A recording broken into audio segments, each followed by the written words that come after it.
That's what you do. You buy these players that cost money and make a difference in it. But we never do that. Never complains, gets up, gets on, with a smile on his face. We just want you to sit in your chair and go, hip hip hooray, to the Western press and the Western narrative, regurgitating the same old, same old, same old, every single day, without the sun.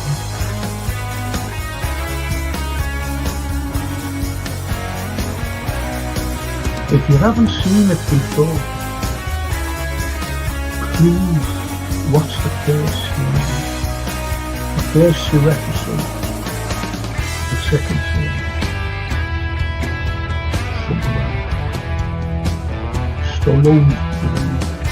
We are on the site of the castle, and it was the first time the Beatles had really stopped being semi-professional almost. Look at that.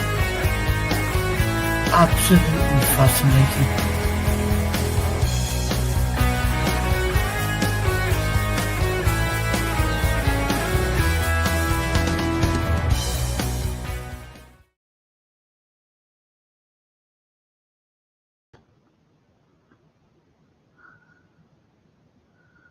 I was going to say good evening there, but in the little box in the corner. Do you know what? Hang on a minute. There I am. Yeah. There I am. It's I'm not going to go on about this fella, this Doyle fella.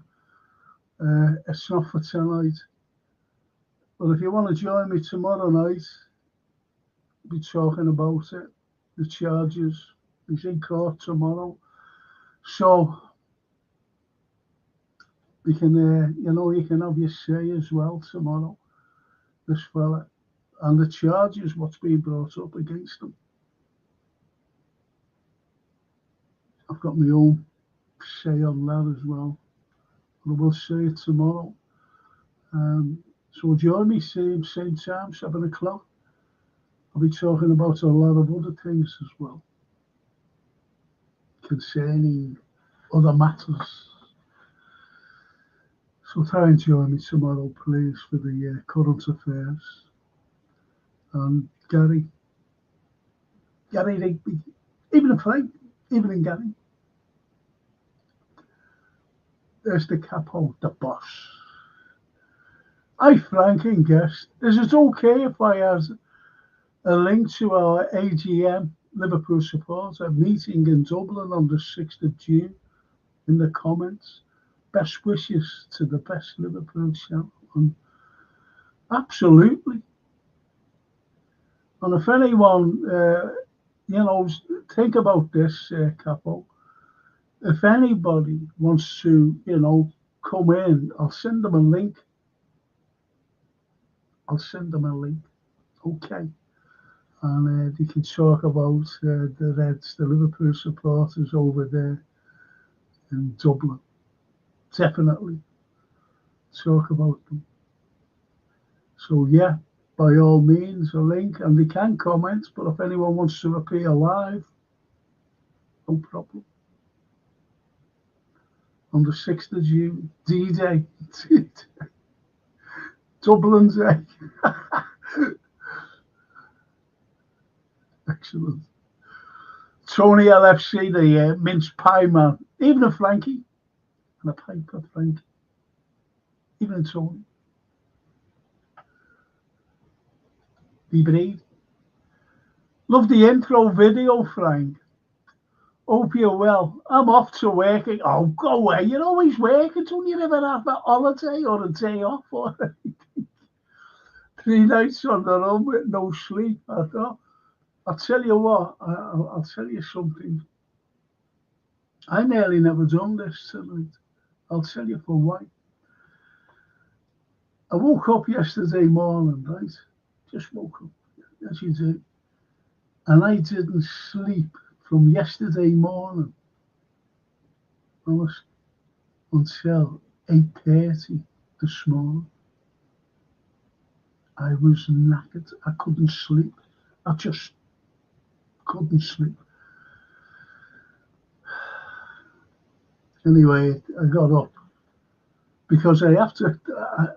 I'm tired now because I slept for about 3 hours and I was up. I was just lying there in bed, like a big dump. This afternoon, that is, and I'm up. I hope I sleep tonight because I've got to be out in the morning. I really, really do have to be out. 3 nights on the run, no sleep at all. Crash tomorrow though. Just seen the evil Lauren. Yes. Talk about that tomorrow, Lee. He's a special agent, he goes under the name of Logs. MI6 felony, yes. Keeping his eye on us all. Johan, our lovely brother from Man United fan.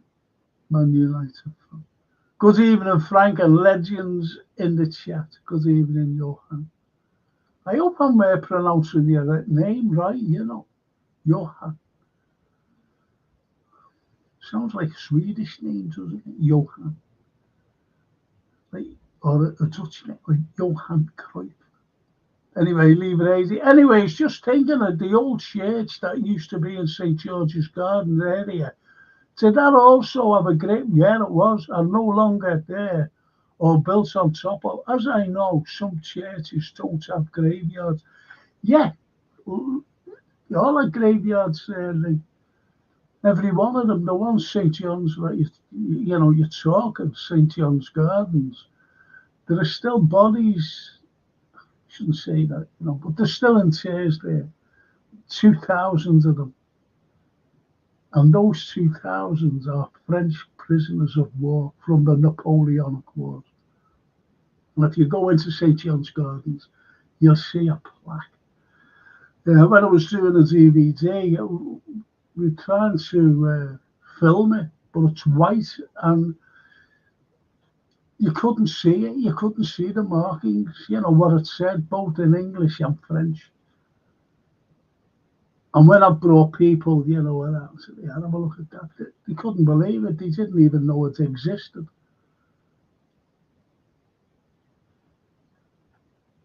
I'm going to bring me a guest on in a couple of minutes.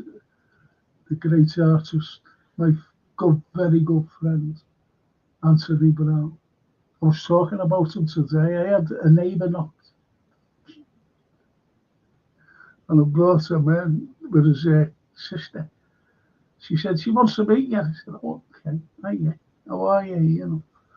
Anyway, she's going to Italy. And she said, I believe you go to Italy a lot. I said, yeah. She said, I'm going to Sicily, to her cousins. And I went, wish I could go with you. She said, her fella, her husband, he can only go on flat ground. I said, that's me. I can't go up hills or anything. I'm finished, mate. But anyway, it was a nice chat. Gary says, my memory only goes back as far as the 60s. So I was wondering about a history and nostalgia show, old shops, old characters. I'll do that because Anthony and myself, we go back. We have spoken in the past about some certain things. But I'll do that with loads of photographs. How's that? Loads of photos. I'll do. I'll get Jason in on it, to put up all the photographs. I'll do that. That's a cracking suggestion, Gary. A cracking suggestion. Old shops, old characters of Liverpool, stuff like that. Definitely. A fella named Jones. Oh, I always forget his name. But anyway, he used to go around, with his mate. And I always remember being outside CGA's, only, and I'm standing there looking at this fella, and he gets a flag, lies down, puts a flag on his chest, and the fella, whack, and breaks the flag. What was his name? Herbie Jones, something like that. And he breaks the flag, And wow. And he used to jump into a sack, with chains and get himself out. Yes. Yeah. Sandy Bromelo as well, Gary, if you ever remember him. But I'll have pictures up. And he carries on. Hello, everyone in chat as well. I wasn't being rude. You never are rude. You're a good man. Lee Brady, the vlogs. MI6. Lovely Lynn. Lynn's been bad with her back. Even if Frank, hope you're well. Thank you, Lynn. And I hope your back's a lot better. And Gary says, that's brilliant, Frank. Sandy from the Pierhead with the, yes, that's it. Sandy. I always remember me, Auntie Mary. We were going down there, like over to the, I don't know whether it was Birkenhead or somewhere, Seacombe. And me Auntie Mary, she had all us, all the kids. Great, me Auntie Mary. He came over, Sandy, hello, Mary, and she went, oh, is your dad? To me, love it. Oh, thought he was my dad. So great memories, honestly. That's great, Dan. Amazing if you said that, Gary. Great suggestion. My coincidence there, Frank. You mentioned Sandy as soon as I posted that. That's lovely. That's lovely. Okay, I'm going to bring in my one and only great friend, great artist, international artist at that. And there's the man himself, Mr. Anton Brown. Are you at me? Good evening, Frank, and good evening, chat. And that would be a wonderful program now. Wasn't it just of Liverpool? I mean, I don't remember Sandy by seeing him, but I remember Sandy, so many people talking about him. But I do remember the Plinker man. Oh, the end of Matthew. These are the characters. Well, keep that to yourself. Right, and we'll do that in a couple of weeks. Yeah. We'll do it in a couple of weeks, and we'll have pictures up. Brilliant. Of all these characters, of all the old pubs, of all the streets, what was going on at the time. I could actually, hang on a minute. Because that's kind of what makes us all up. We're all individual, we're all characters. And that's what you've said. In every history program we've had, we're not. Well, yeah, look at this. This is for example. Hang on. That's like that for example. Yeah. No, that's the Poly-G Lou. People don't. The Poly-G Lou was facing the Scarlet and the Futurist. On the opposite side. Yeah. The Poly-G Lou. And it's incredible. Yeah. Absolutely incredible. And I remember that. I don't think I ever went in, to be honest. It was hit, wasn't it, during the raids and the war? Yeah. Then done up again. Yeah. Because what I want to talk about on that particular picture, do you see where the big sign is? I do have a picture of it, actually. Well, I'm not going to look for it now, unfortunately. Yeah. I was doing something with John Bishop. Who do you think you are? He was featured in Who Do You Think You Are, going back in his past. And whatever. Yeah. So we were standing there looking over towards, the Palatine. So I was chatting to him, and I had the picture on me, strangely enough. Yeah. And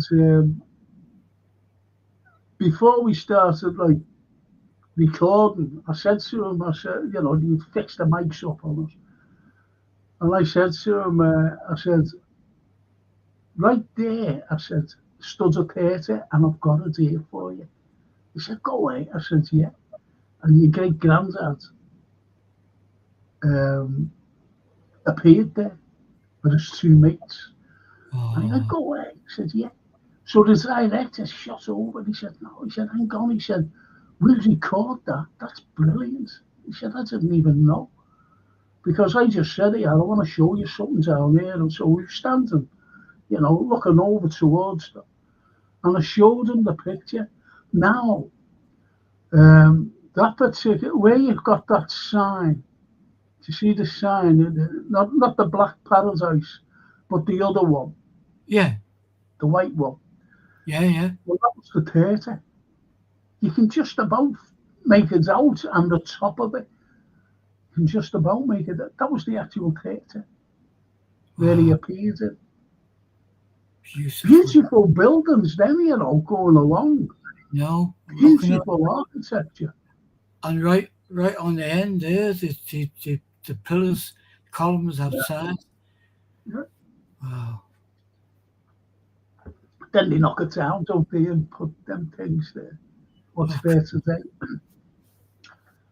Oh, brilliant, that. So, all right, so we'll do a few things like that. Also, what I want to do, Anthony, is this.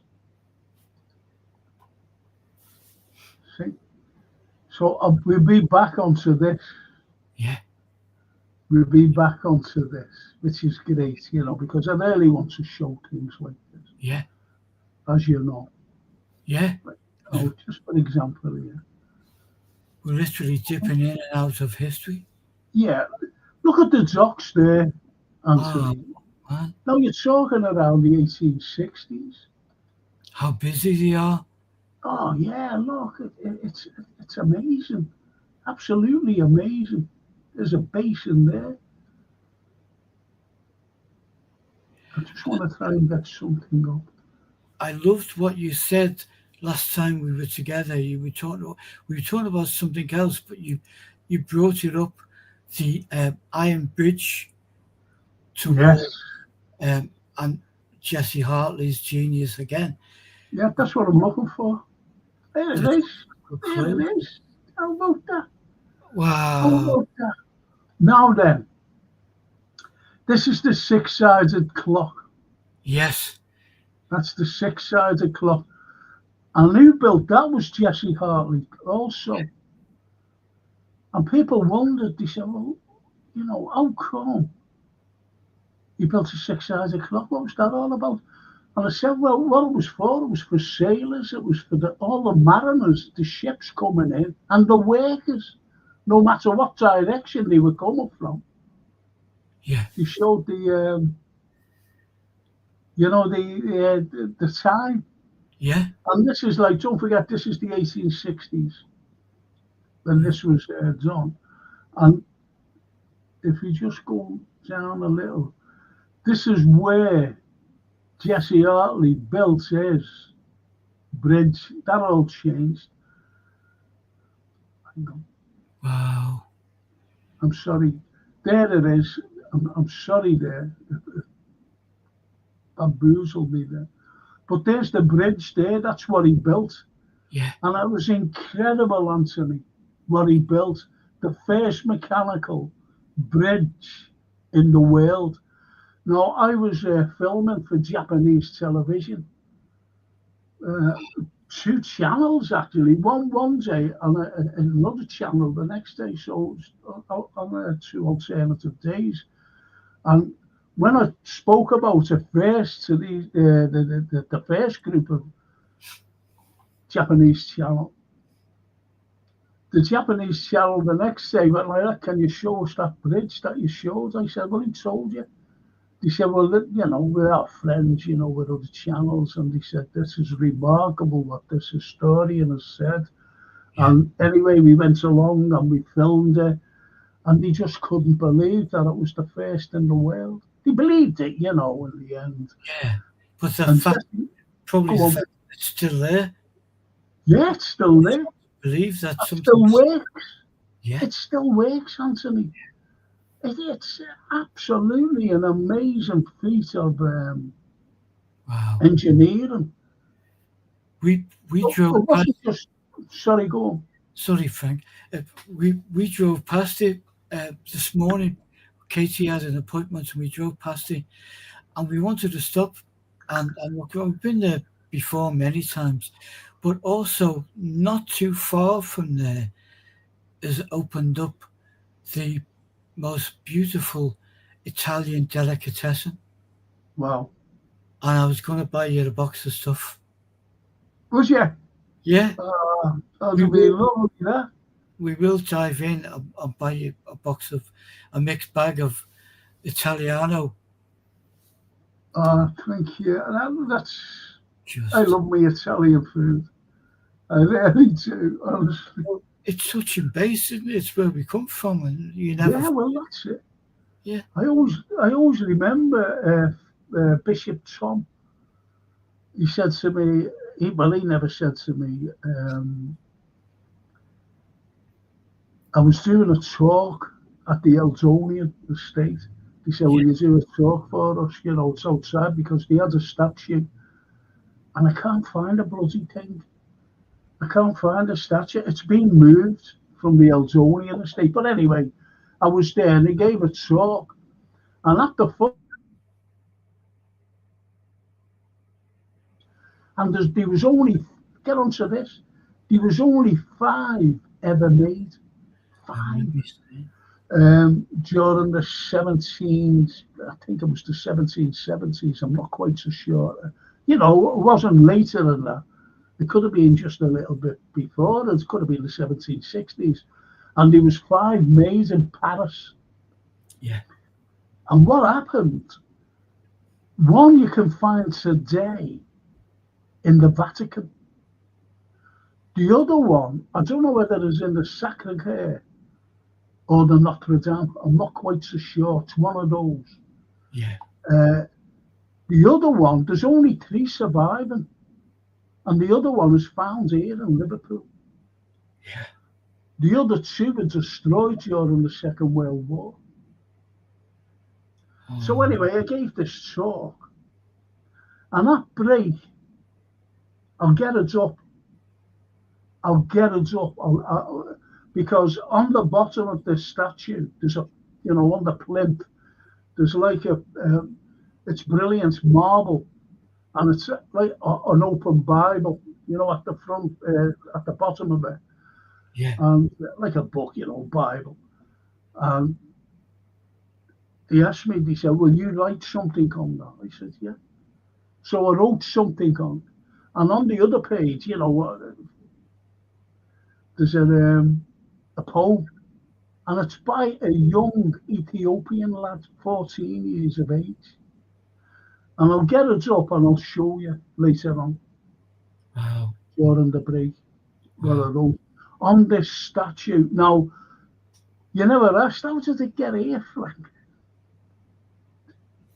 That's maybe it's to say, how did it get here? Then, do you know what? A part of me thinks we're Liverpool. Important stuff like that gets here, was made here. But is it a statue of like Our Lady? Sacred Heart of Jesus, it is. Yeah. Sacred Heart of Jesus. And you just see him standing there and he's got his hands on it, his heart. It's a brilliant statue, absolutely brilliant. And how it came about here, there was a nunnery. All these French nuns came over. Yeah. I think it was during, it's 1789, the French Revolution started. Yeah. And there was, you know, you had the likes of Robespierre and Dayton, and they were just, they did religion to them was a no-no. Yeah. And they were being purged, you know, these priests and nuns. And anyway, they came to Liverpool, and they settled in Liverpool, and there was a nunnery. I'll tell you where it was by, Jericho Lane. It was around there where this like nunnery was.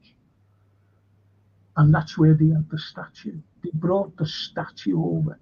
And that's how we got hold of it. Now then, when the nunnery shut, you know, it was no more. They were making us into flats, as they are today. And they had these big skips. And this fella, he's a sculptor. I don't know his name. I forget his name. And he goes around and he looks at bins, you know, these, to see if anything's been thrown out, especially if it's like iron or whatever. And he's seen this statue. And he phoned Tony McGann, you know, who ran, well, he made the Eldonian estate. He phoned him up. He said, listen, he said, there's a statue here. He said, it must have some significance, and it's just thrown it in a skip. He said, it's a bit damaged. God. So he said, do you want me to get it out and fix it up for you? And he went, yeah. And that lad, I forget his name, he introduced himself to me on the day I gave this talk, and that was the first and last time I seen this lad. And he fixed it all up. Brilliant, you know, absolutely brilliant job he did. And he put it there, he put it on this plinth and did everything. And that's how. It could have been just gone. It could have gone to scrap metal. And that's the significance of this statue. As I said, there was only 5 made and 3 survived. As I said, 1 is in the Vatican. 1 is in either the Sacré-Cœur or the Notre Dame. And we've got it here. It's outside the church somewhere here. I know it's outside the church. They relocated it. Because where it was located, I think there's plans for demolition. So they removed it, unfortunately. And it's in its proper place outside the church. Someone on here might be able to tell us. I'll just go through these here, if you don't mind, Anthony. You know, people. Not at all, Frank.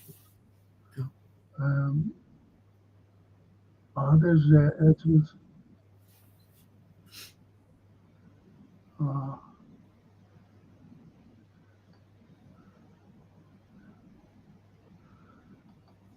Edward says, hello, Frank and Anthony. Good evening, Edward. Paul then says, sounds great. Lots of characters. I'm back in bed. There it is. There it is. There's the statue.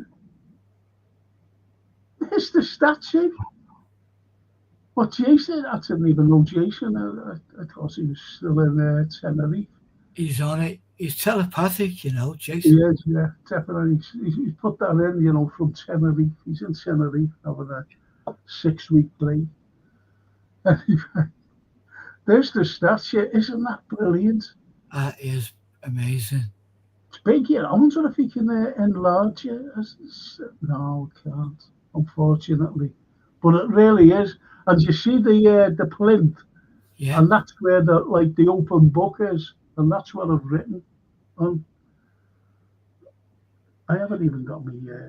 So there's you on one side, and if I remember right from when we talked in the past, the Ethiopian gentleman is on the other side. Yeah, the young lads. Yeah.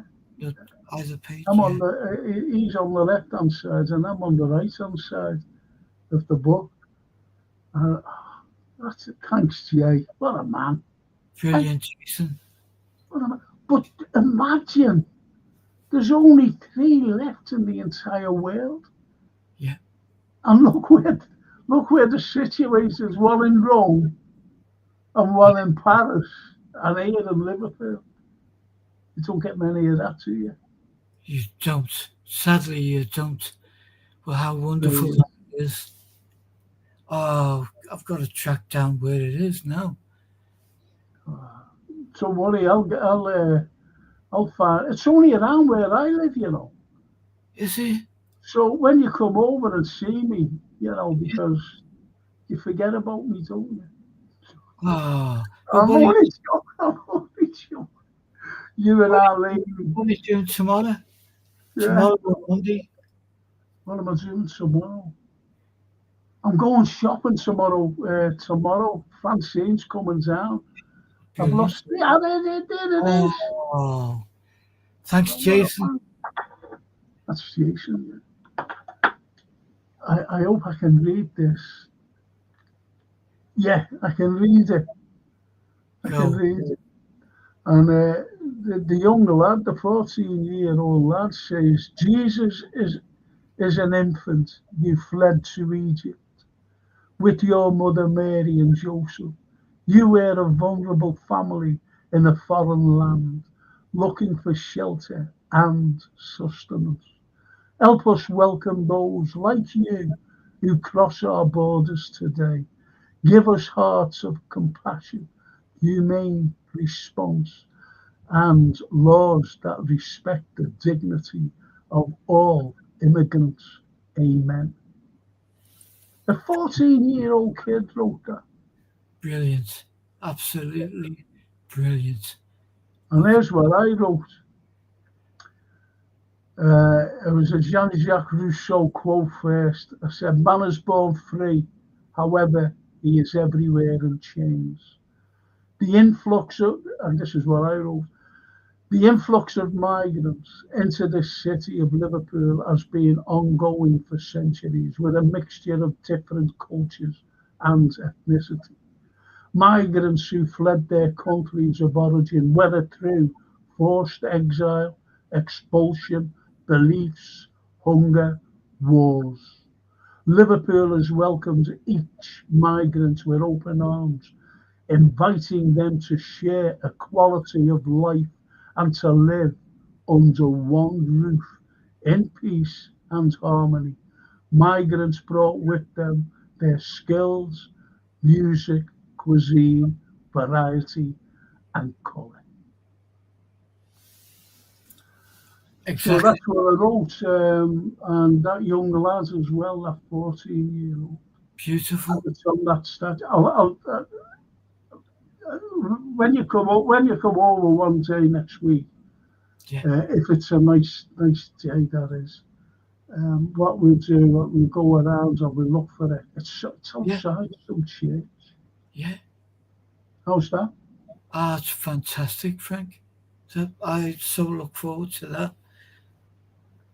I've made Jason's brilliant, isn't He's absolutely on it, and he? All the time, you know, he's on us all the time. he's And just, thank God he's on us all the time, yeah, if you know what I mean. yeah. Oh, look at Paul Lynn.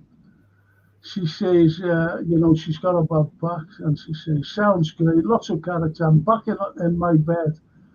Roll on Wednesday. She's got to go to the pain place, whatever Yeah. it is.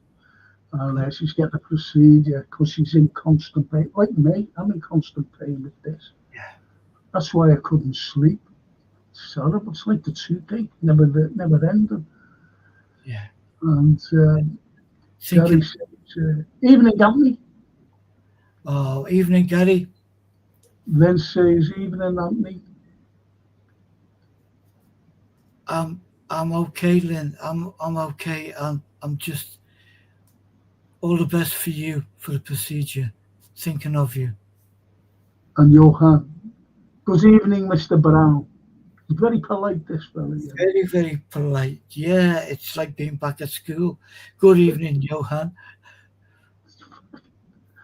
That car on Lime Street looks like my dad's. Let's just put us up. Let's see it. Yeah. Yeah.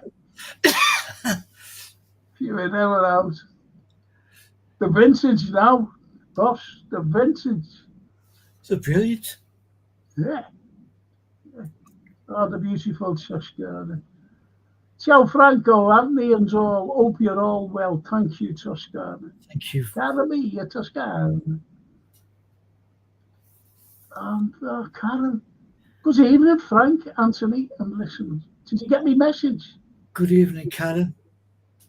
Karen, did you get me messages? Me message, rather. And she carries on by saying, beautiful words, Frank. Please let us know where it says, well done, Jason. There you go. And it's only by me. When you come down to see me, she's coming to see me. I'll bring you down there. Make sure you've got your card off. It's only around here somewhere, and I'll show you. It's outside the church. And Johan says, absolutely brilliant writing to accompany a magnificent piece of history. Thank you, Johan. Really mean that. Thank you so much, fella. Really do. And you know what? I wonder if that's a bit bigger now. There it is. See what he does. See what Jason does. Look at it. Fantastic. And that fella, I wish I remembered his name. I just wish I remembered his name. He got it from a skip and fixed it up. He fixed it up and presented it to Tony McGann. He presented it. Said, yeah, that's yours. That is yours for the community. Wow. Do you know, poor Tony's gone now. I would have asked him. I would have loved to have seen this fella. I said to him, funny enough, we had the studio there.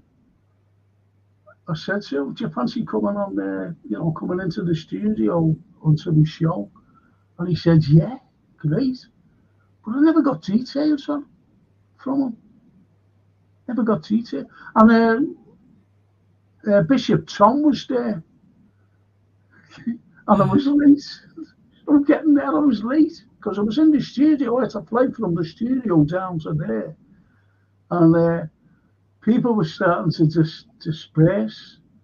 And there was a few priests there. There was Bishop Tom, obviously. There was some other people, a couple of local councillors, Yeah. And Bishop Tom. But like that on the mic, I can see Dr. Carlyle. There he is. Yes, he's in the distance. He's late as usual.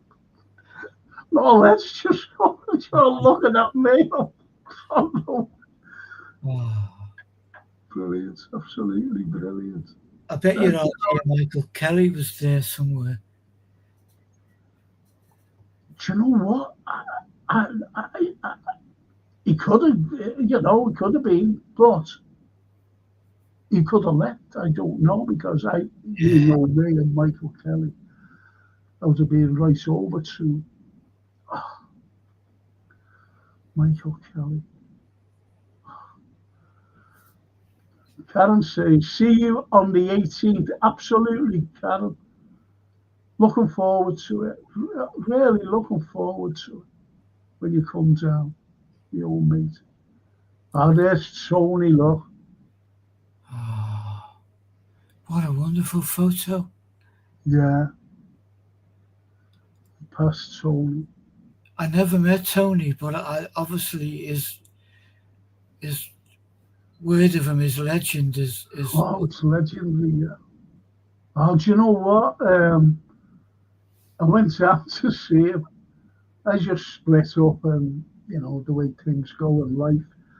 And my mate John Lee, he owns my mate. He said, "Come on, jump in the car. We go down and see Tony McGann." I said, "I don't know."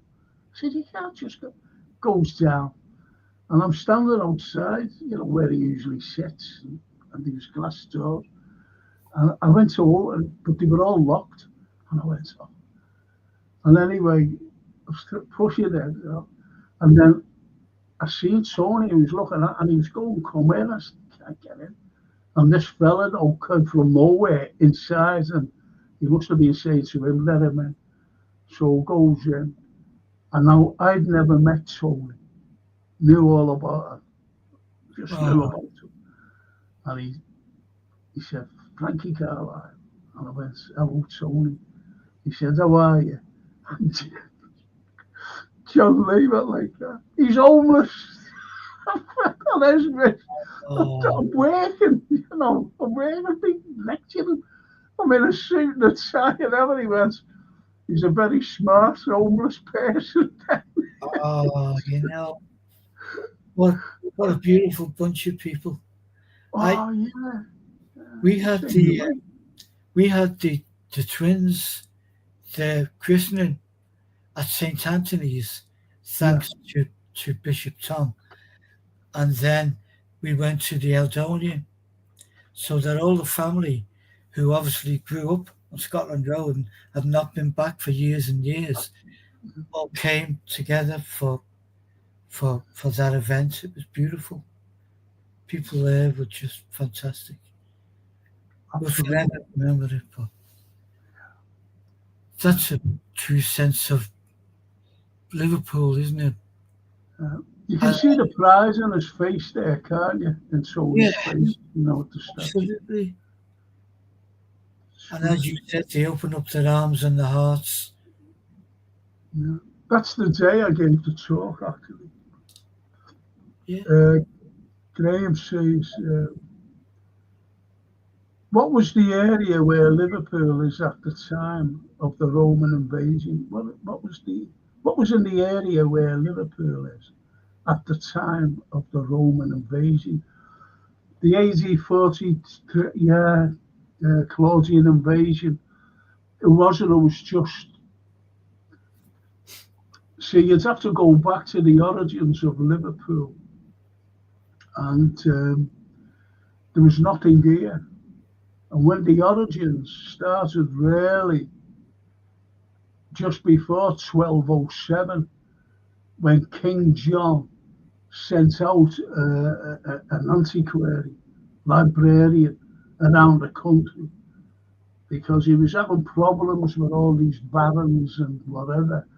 And it was unfortunate for him, Graham, I'm talking about King John, because King John was ridiculed. Even today, he got ridiculed for putting up taxes in. But why he had to put up taxes was because Richard, his brother, he was on crusades. He only spent 4 months of his reign here. Richard, he was always on his crusades, and he was always saying, I need money, I need money. Like some leader today saying it, but I need money, to carry on with what he was doing with the crusades. His soldiers had to be paid. Every soldier has to be paid. So the taxes were going up, but they were just blaming Prince John.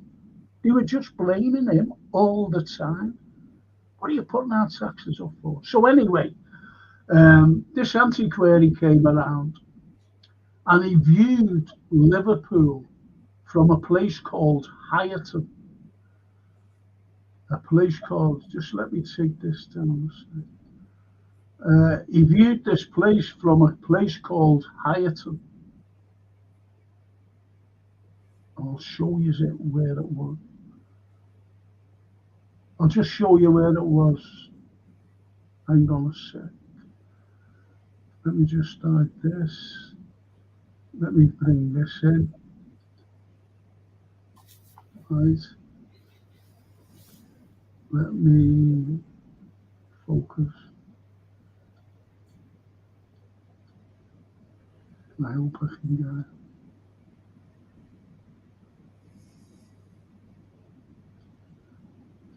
Yeah, I can't get it. I hope I can. I hope I can. Come on. Yes. What a man. What a man.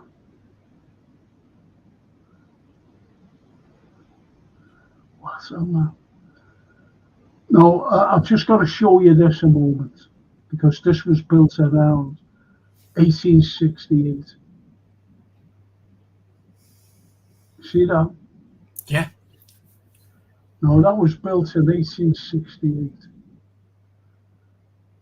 And what that is, believe it or not, is the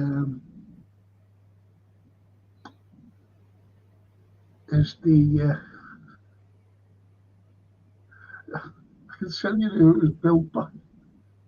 It was built by a lad named Thomas Duncan, right? And it was built in 1868. And it's where the water is. It's where the water is, right? Yeah. Because on the opposite side of the city, you also have a reservoir that was built, High Park Street, Park Road.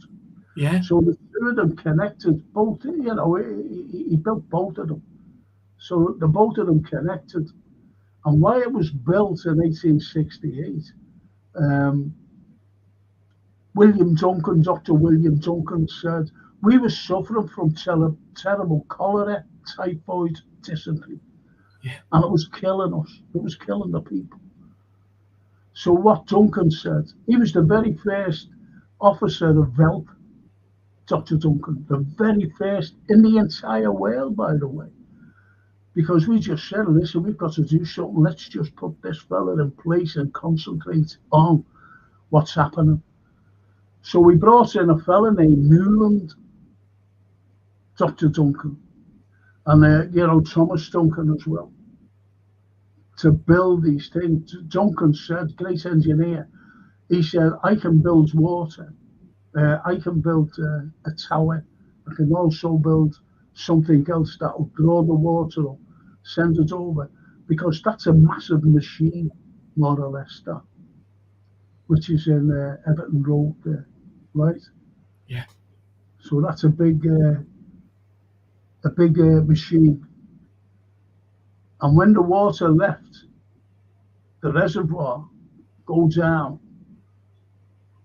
there, that machine started to flood the city centre. Now this Newland lad who came about, that was hired by Dr. Duncan, he went into the sewers, and the sewers were like that. They were just rectangle. So nothing was moving, so you had deposits here. Wow. So what he did, he built them round, just brought bricklayers down, and he built round, but he put them on a steep, right?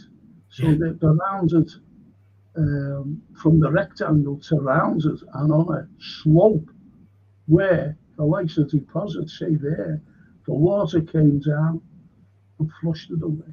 Yes. So it was brilliant engineering. And I always remember watching a BBC programme, and I was livid.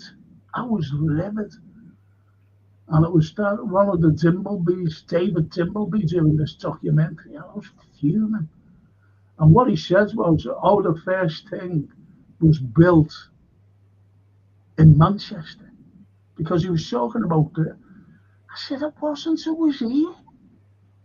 I was fuming, just sitting there watching the telly.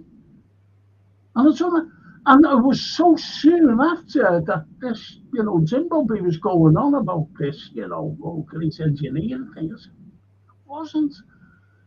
And it was so soon after the Lion, the oldest steam engine in the world. Yeah. Now the Lion is it's Liverpool's. Made here. It was Liverpool. And Manchester tried to claim it. And it was wrong. And it was so soon after that, the BBC looked northwest. They were saying Stuart Flinders, he was looking at this as the great thing, and he showed you you know, on the tracks, the Lion. Oh, this was, you know, Manchester. I was fuming. Well, we've got the Lion back, and that's been debunked now about the sewage system up in Manchester. But it makes me fume. Oh, So absolutely. anyway, I'm sorry. I'm getting back. Right, so what I meant to say to our good friend Graham is that Hyacinth, this librarian, antiquary, he viewed, this is Everton, you see, this is Everton. And he viewed Liverpool from, and you're talking 1207. And he viewed Liverpool, he just looked down and there was nothing there. There was a couple of shacks around the Mersey. So when he goes down and he sees a couple of people, fishermen, and he's saying, whose land is this? He said, no one's. Now, when he goes back to King John, he said, what have you found out? Because he always wanted manuscripts from places, and he always wanted to find out what other barons and earls and lords, you know, were saying about him. Some liked him, some didn't, you know, especially Simon from Chester. So anyway, I'll tell you for why. I'll just tell you this. So he's telling him, he was saying, listen, that there's a land there because Chester had been silting up for 1,000 years. Yeah. Ever since the Romans came.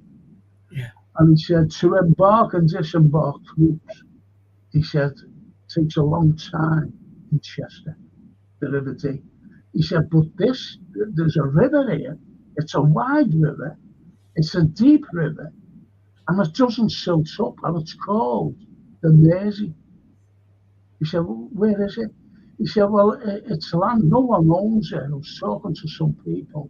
No one owns this land. He said, so if you want, my advice is to claim this land. Claim it. Because it doesn't silt up. And claim it for the realm. So he did. And on the 28th of August, 1207, he gave us our royal charter. Yeah. And called it. He said, well, what has it got a name, this place? This is King John. Has it got a name? He said, no, it hasn't got a name. He said, well, what's there? He said,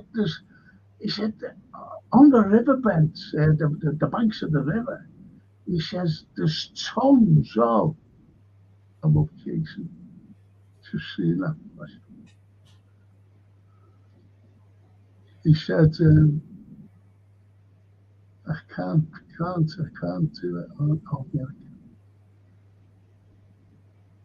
I can't do it, unfortunately. There it is. That's the Royal Charter. That's the Royal Charter, King John, given the, you know, hands in the Royal Charter. And to a steward of West Derby. Right, so he gave the Royal Charter. We had this wonderful thing. Now, why? He said, so, all right, we'll put it under the, you know, the citizenship of Cheshire. And he went, oh, he said, don't do that. He's sorry. He said, why? He said, because the Earl of Chester calls you forever. He said, he's got me skint. He said, putting the taxes up. And he went, so go away. He says, yeah. But anyway, he said, well, okay, we'll go to the House of Lancaster and William D. Ferris, the sheriff, and make him, you know, the new Lord of Liverpool. And that was very honourable in those days. It was a fantastic achievement too, come under a new borough.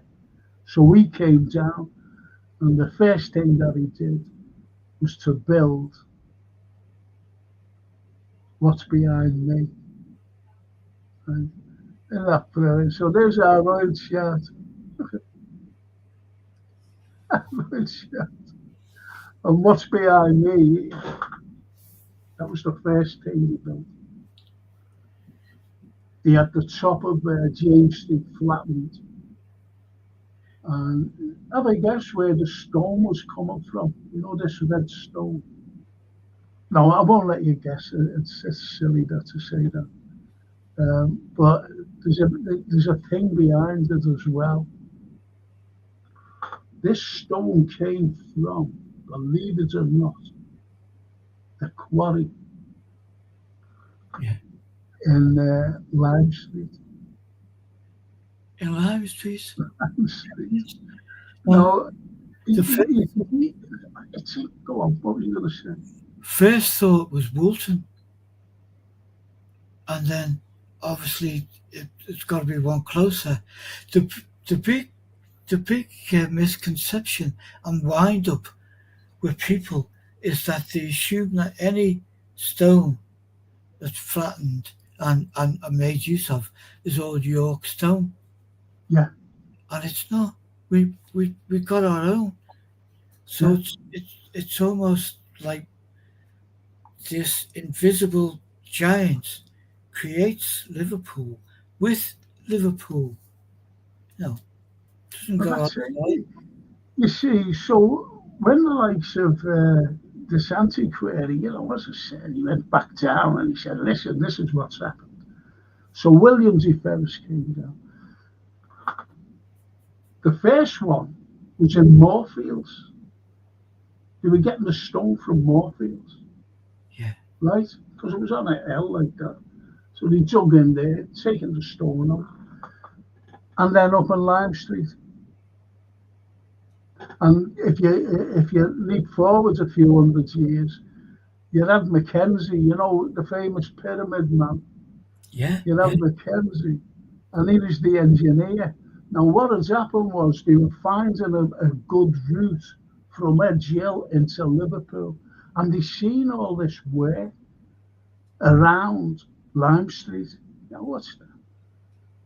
So that's where he dug his tunnel, because there was already, you know, like big holes and whatever. So he decided, Mackenzie that is, to dig his tunnel. I've just seen. Brilliant. David, I've got yeah, look, now, Liverpool, strange story of group scouts is all that. Story behind the discovery and restoration of the statue. The names of those involved in the restoration are right. Thanks, David. I can't get anything up, you say, because it's always asking. David, honestly, every time that you're sending me information through, I can't get onto it because they're asking for passwords and everything off me, really. I haven't a clue what my passwords are. I've got more passwords than MI6. Honestly, it's ridiculous.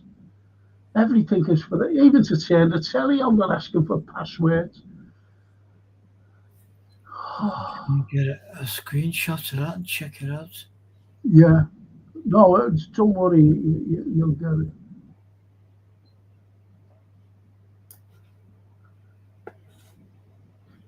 Lovely Kelly. So Graham Rogers, I'm sorry, no, there was nothing here, unfortunately. But there was other, you know, there was like the Tuxteth, there was like Kirkdale. And Kirkdale, there was a church, you know, old Anglo-Saxon word, Kirk, meaning church, and it was in a dale, a little dale, hence Kirkdale. Hyerton was high ground, Hirtun,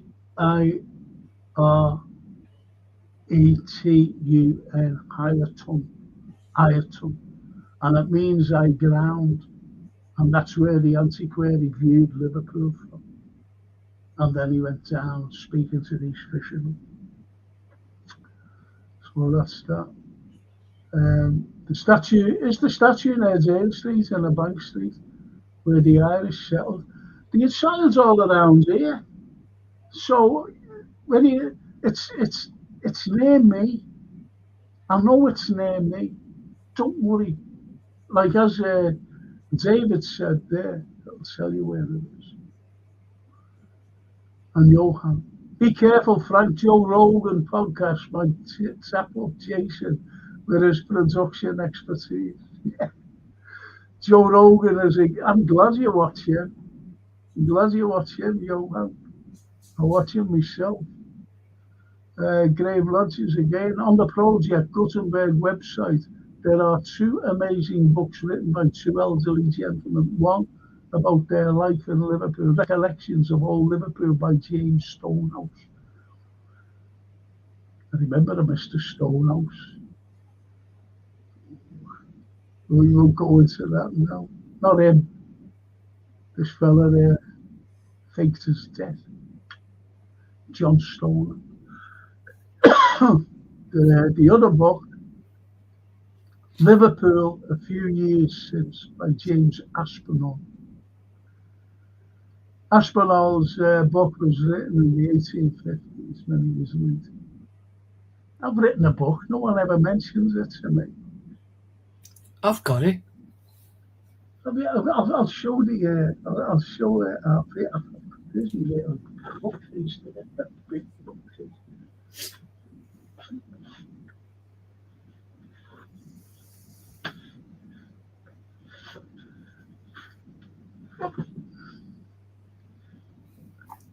Yeah, it's a beaut. Fantastic book. And it's still out there, but you got to look for it. Get it through eBay. Yeah. Yeah. That's right. Yeah. People don't, they think, what have you done? Especially me mates. What have you done? What you do? Oh, written a couple of plays, written a book, been on the set, been in a play at the Empire. What have you done? Crazy. I love it. And Graham says they are both brilliant writers. Aspinall's memory goes back to the late 1760s. Brilliant. I like anything like first the press gangs. Done the press gangs on a DVD actually. Yeah, we'll get you that.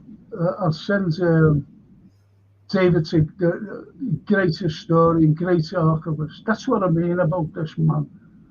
He doesn't realise he's going to be doing something with me in the summer. I've got the fella out now. I'm not telling anyone, but it's going to show Liverpool in a great light. I promise you that. People are going to be proud, whether it's me or whatever, and they're going to go, isn't that brilliant? Showing Liverpool, yeah, in the sunshine, yeah, the history. It's going to be absolutely brilliant. Even if I say so myself, Christopher. I believe that. Hi, Frank and Anthony, and everyone. Evening, Christopher. And hey, Frank, how are you? Says build Klopp a statue. There's a clock statue. Bill Klopp a statue. Cheers, David Owens, says Karen Kariaku. I have saved that clip to read later. He's great, David. He really is. He's such a sweetheart, to be honest. Right, so we'll get back to this. Before I get back, I'll just show a few little pictures. The Palais-de-Lou. Look at that. Look at that.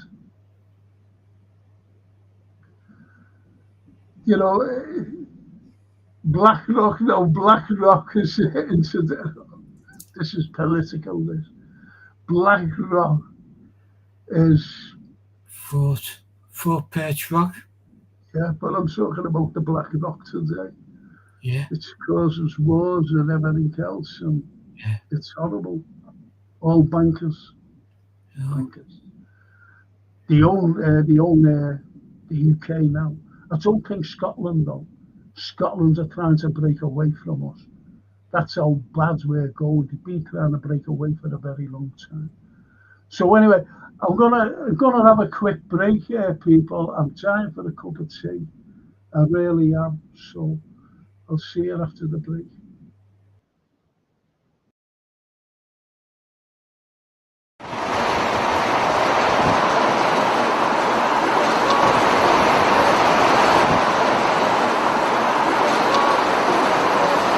This is one of Liverpool's most famous waterfront buildings, known all over the world for a disaster that happened in April 1912.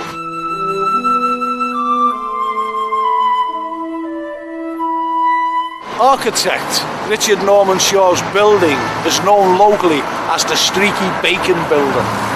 Officially, it's the White Star Building, where the Titanic was registered.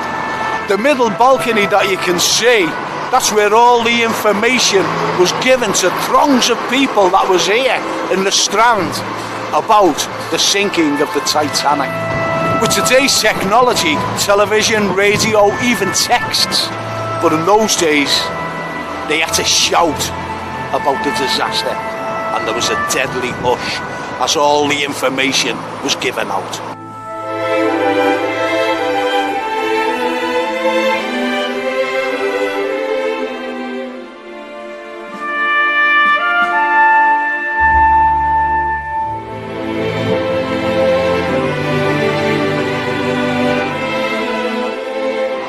The Streaky Bacon Building, known to the locals, is really a genuine Liverpool unnoticed.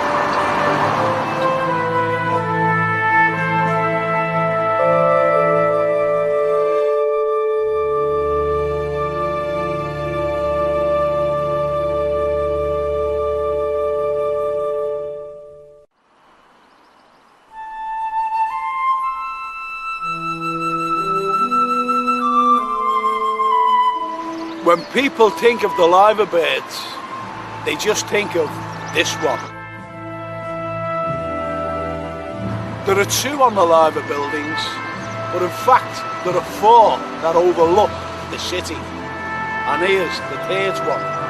And it's on the Mersey Chambers, built by Olds and Grayson in the 1880s, of the Harrison line. If you're wondering where the fourth one is, come back and see me later. Also on the site is the weather vane of the tobacco ship, the Donnelly, that sank with all hands lost. And to immortalise the ship and honour the crew, the owner had the vane specially made and got permission of St Nicholas's to put it on top of the steeple. After all, it is the Sailors' Church. There's an old saying in Liverpool that concerns the Donnelly. If you're going to borrow money, someone will say you won't get that back until the Donnelly docks, meaning you'll never get it back because the Donnelly will never ever berth again in Liverpool. With all the regeneration going on in Liverpool and the skyscrapers going up, believe it or not, St Nicholas's was the highest, tallest building on the waterfront, but not anymore, unfortunately. However, it has got a fantastic history.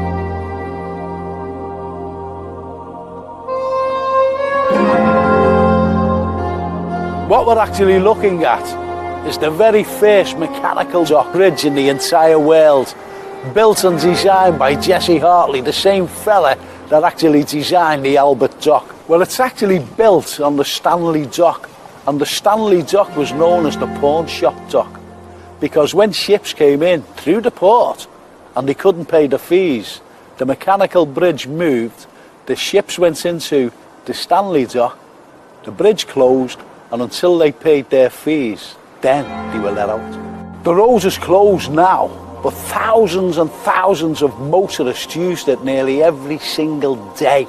How many of the motorists knew of its unique history? With the decline of the dock system, the poor bridge fell into disrepair. There is talk about bringing it back to life, this famous bridge. But in my lifetime, I don't know. But let's hope in the near future that it does.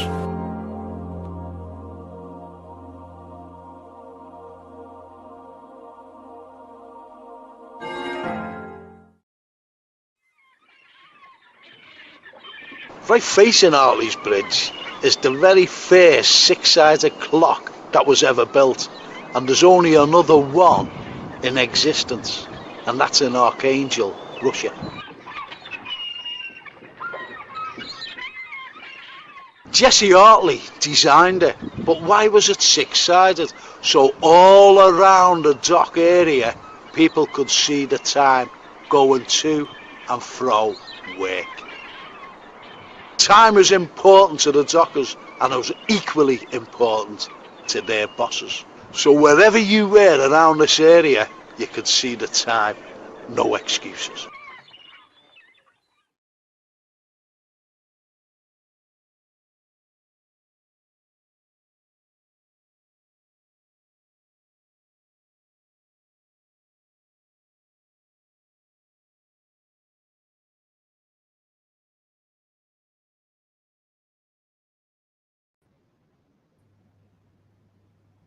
I didn't know he was putting that up, you know. Thanks, Jason. I told Isn't you. that unbelievable? He's uncanny, isn't he? I didn't know he had that clip. I don't know what he's putting on. No. Really, I even like this, the pictures, and that's how good he is, and that's what he is. You know, Johan said, but that's Joe Rogan's incredible. Those photos were great, weren't they? The footage with that bridge and the man. Yeah, it's made up, honestly, made up. I don't know where I am with this now. Hang on, just bear with me. Well, we were up on the hills, weren't we, before the bridge? Yes, I want to go into this. I want to go into this. I really need to talk about this. And it's this here. Oh, sorry. It's this. The church. That's the Everton Church. And Everton Church was built by a lad named John Brickman. Now, this is very important to everybody. Because all around here, it was a type of resort, believe it or not, in the Everton area. There was mansions, there was villas.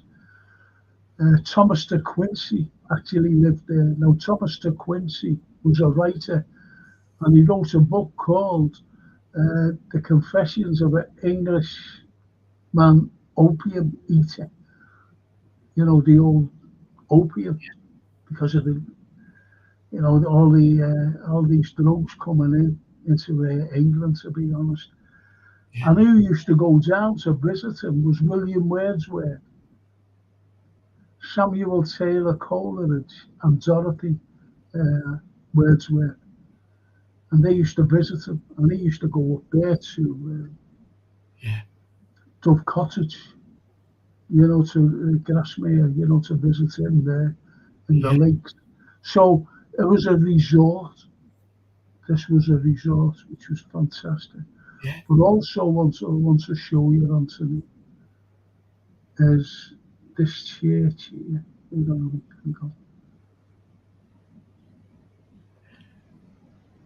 where are we? There it is. There it is. And the church.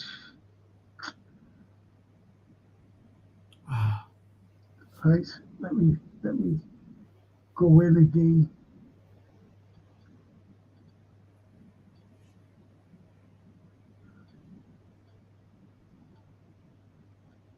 Look at that church.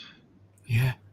And that church is St. Francis Xavier's, Salisbury Street, Shore Street. There's Shore Street there. There's Salisbury Street. Now it's a university.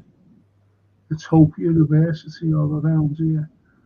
Because that was the school, St. Francis School. So this is what you have. It's fantastic. It really is fantastic. But look at that windmill there. Look at that. Full of windmills, Liverpool at one time. Full of windmills. But isn't it brilliant? Absolutely. And there's a fellow by the name of J.J. Scholes, architect. And you know that pub, the Crown, not the Crown, I always get mixed up with this bloody pub. Rose Off and Crown. Street. Rose and Crown. The Rose and Crown, yes, thank you. And these Irish fellas, or wealthy Irishmen, they always drank in there. Always drank in there. And they seen this J.J. Scholes simply because people, there's lots of Irish living around the area. Yeah. Lots of them. And they had to traipse down to St. Anthony's and Scotland Road and back again, you know, in all kinds of weather. So they asked this fella, JJ, he said, listen, mate, can you build a church? He said, yeah. And when you go to, you've been to St. Francis, haven't you? And when you go, I've been to loads of funerals there, unfortunately. Loads of them. Anyway, when you're looking at this, what one of the Irish fellas said, he said, do you know the Notre Dame in Paris? And he said, yeah. He said, can you just do a feature of Notre Dame on this particular building, on the church? He said, yeah, sure. And he did it. And I show people it. That's a part. And loads of them who's actually seen the Notre Dame and been there, you know, been over to Paris, said, well, yeah, you know, so they know. It's like when I go around, you know, Liverpool and showing buildings that have and other buildings, I'm sorry, that have inspired great architects. And we've actually built them in Liverpool. Yeah. Fantastic. Yeah, look. Jason, what a fella. Just bear with me on this. I can't get down. Can we get down on this? I can't get down. I can't get on. That's it. There it is. There it is. And you see you see the spire. Yeah. To the right of the spire is a part of the Notre Dame. Paris. See, this is what people, you know, they look at things until they're pointed out. Yeah. Oh, wow, I didn't even know that. That's the beauty of inspiration, which was talked many times. It's There's loads of things. There's loads of things we point out. You know, well, I point out loads of them, and they go, "Wow, didn't even know that." Wow, you know. I always remember this fella. He phoned me up. He said, "Hey, Frank," he says, "you was mentioning something about something, Neptune on the bow of a ship." I said, "Yeah." He said, "Whereabouts is it?" I said, "It's in Tyburn Street." He said, "My offices is in Tyburn Street." I said, "Are they?" He said, "Yeah." He said, "Yeah." He said, "I can't find." And do you know what he said to me? It's genuine. Big Liverpool supporter. Yes. And he said, "If you," he said, "the offices are, and he told me where his office was. And he said, "If you come down, I promise you, I'll take you to the match at the weekend." He said, "I've got a spare ticket." He said, "I'll take you." So I said, "Yeah, okay." So I went down and I was in his office and he said, "Where is he?" Now, as we were looking out his office window, it was just blocked off, the statue. And I went, "Yeah, you'll have to come outside." And we walked across. I said, "There it is there." He says, "I've never noticed that. I've never noticed that." He said, "And someone said about you," he said, "this Carlyle fella there, he's saying that there's a Neptune on the bow of a ship in Tyburn." And as I said, he said he couldn't find it from his office. He said, and he's never noticed it when he's gone, if you know what I mean. Yeah. Until I came down and said, "Yeah, there it is." Strange, isn't it? What you don't notice. That's how we live. That's how we've lived for generations. We don't. And I tell you what else it's like. It's like people working in exchange flags. And when they've seen those people, those prisoners in chains, they automatically thought very, very wrongly that they were slaves. Yeah. I had a group of people and I walked in, exchange. I said, "Yeah, well, here it is. Are they not slaves?" I said, "Are they?" I said, "Yeah." I said, "Okay." I said, "Do me a favour. Just walk over to them and walk around and look at the faces." So anyway, they all walked in and came back. I said, "What do you think now?" And they went, "Well, they don't look like slaves, do they?" I said, "Because they're not slaves." I said, "They are the French prisoners taken from the Napoleonic Wars." And they said, "What do you mean?" I said, "Well, what you see 4 prisoners there, Nelson had 4 great battles with the French, and each one represents a prisoner taken from there. One, the Battle of the Nile. 2, the Battle of Naples. Yeah. Hey, but what would he do? I said, "Well, they may, the Battle of St. Vincent, the Battle of Copenhagen, not Naples, the Battle of Copenhagen, and also his final battle, which was Trafalgar, and each statue represents a prisoner taken from there. That's why there's 4 of them." The Said, victory. "Well, where would he put?" I said, "Here." I said, "There's loads of," I said, "there was thousands of French prisoners here in Liverpool, and lots of them died." I said, "And they were put to work."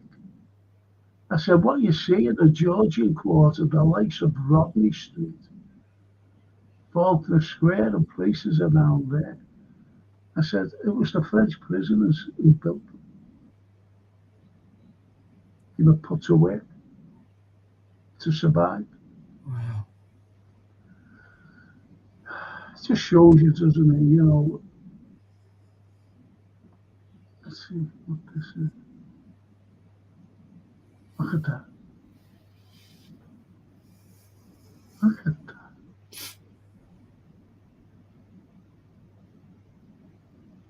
It's just, that's Everton now, by the way. Look at it. It was beautiful Everton, you know. Very rich. Yeah. No, I remember in reading about one of our heroes, Herdman, who lived there when it was known as the beautiful village of Everton. Yeah. There it is. Look at it. Yeah. Yeah. Beautiful. And that's it. We should have a big picture of that, you know. And look at the cows. And you're actually looking over Scotland Road to Everton. You couldn't believe that. This is around where Boundary Street is, looking up. So, and there's the church, St. George's Church. Look at that. Unbelievable, really unbelievable. And these are the things that, you know, should be expressed, should be seen, should be talked about, if you know what I mean. Yeah. I just, when you look at pictures, you know, people say, oh, and that, it's just like that previous picture that Jason put up, you know, all lovely and colourful and whatever. But they don't know the story. Yeah, look, it just looks lovely, doesn't it? Yeah. Now, when you look at it closely, you see the villas, you see the mansions, and it was a resort. And words where love comes out, he went on subjects, him and Coleridge and Dorothy just went around it. And if you look at that, it looks like, you know, the lakes. Liverpool was so pretty, but it was with the influx of the people, especially after the 1845 potato famine, that they came in. And then as they were moving into the shore, they were moving further and further and further out, you know, into the likes of Everton, into the likes of the South End. You go down Parliament Street and around there, you've got all these beautiful buildings that merchants owned. And then, you know, as the migrants were coming in further into the likes of the south ends of the city, they started, like the rich started to move out into the leafy suburbs, if you know what I mean. Yeah. Now it's back to normal, which is brilliant, absolutely brilliant. You know, by the Anglican Cathedral there, Yeah. some of the most beautiful buildings. I was talking to that Phil and Kirsty up in Hope Street. And I said, have you been around, you know, the Georgian Quarter, with all the Georgian buildings? He said, yeah, it's beautiful. Absolutely beautiful. He said, Kirsty said, you have a beautiful city. And people should realise that Liverpool is a beautiful, beautiful architectural wonder. Yeah. That's what she said, Kirsty, to me. I said, thanks, Kirsty. She said, what do you do? I said, I just walk around and I couldn't be bothered selling. I said, I just walk around and admire what we have. She said, wonderful. I'll just say hello to these wonderful people. We do the same. The couple. I remember Liverpool of that era. Maybe grey, but people were more colourful and true socialists. Yes. I'm Philip Jones. Good evening, Frank and family. Hope you are all well and healthy and happy tonight. From Philip. Thank you, Philip. Thank you. I hope you and your brothers well. I really do. And your mum and dad. Johan. Hidden in plain sight, the last history of ages. Beautiful anecdote. More importantly, did Liverpool win the day you went with his extra ticket? That's a cracker, that. We did, actually. I knew this fella was absolutely delighted because I bumped into there John Bishop, and you know, an old John, and the fella was just standing there and all, and anyway, you know, we had a chat, John. I had to get off to meet someone, and he said, how do you know him? I said, oh, I was on the telly with him, like, nice fella.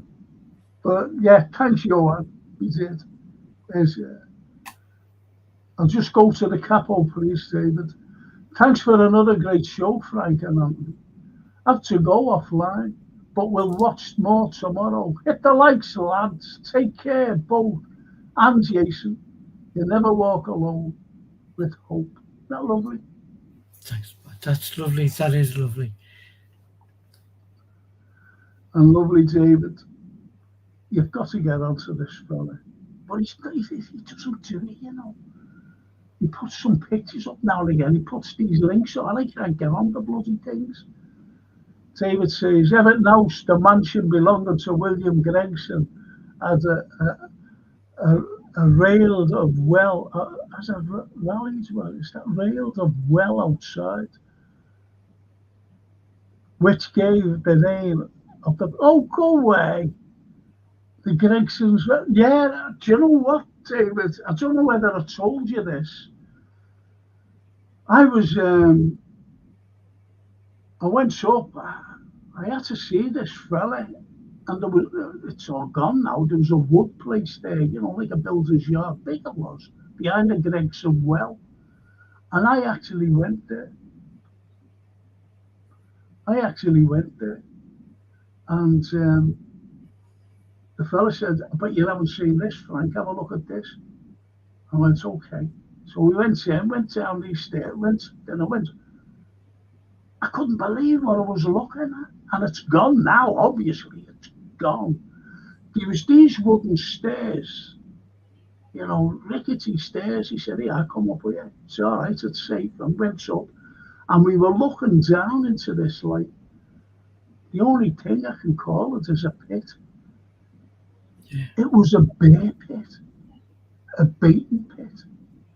And that's what used to happen, you know, like going back 200 or 300 years ago. And they used to bring bears there, he was telling me. I couldn't believe it. Didn't have a camera or anything, could have taken, you know, photographs. Wow. That was around 2010. That was Just around 2010.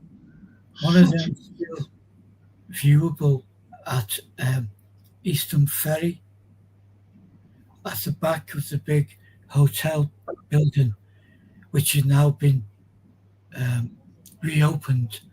There's Eastern Woods, and there is a bear pit. You walk, yeah.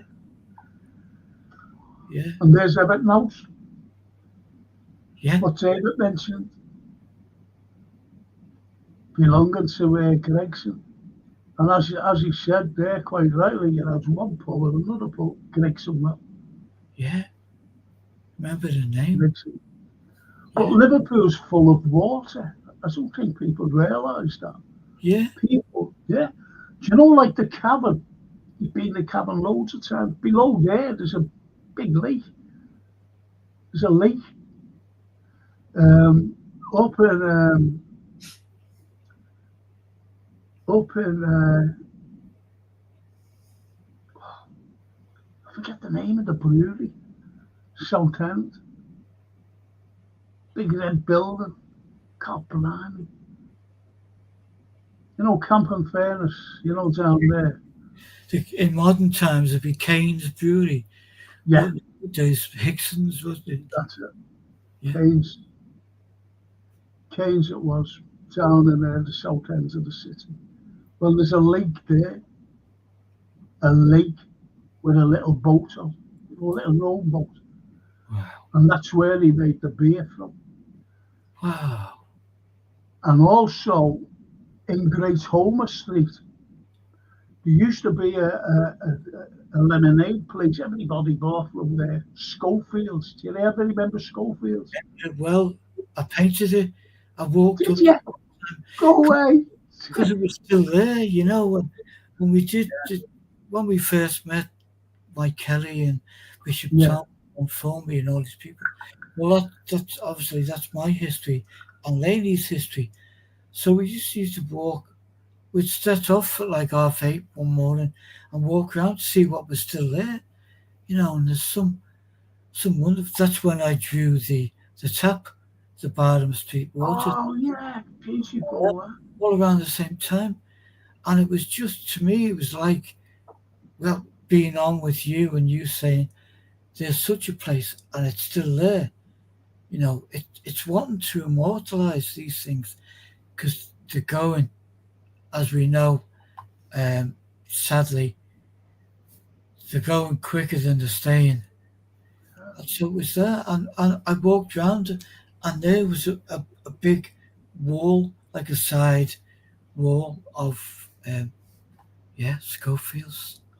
And you know what? Well, Schofield's, below Schofield's was a leaf. Wow. I'd love that on my wall. You know, one of them. Right.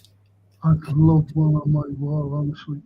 I'll make Because do you know that? I don't think you realise this. That brings back great memories for me.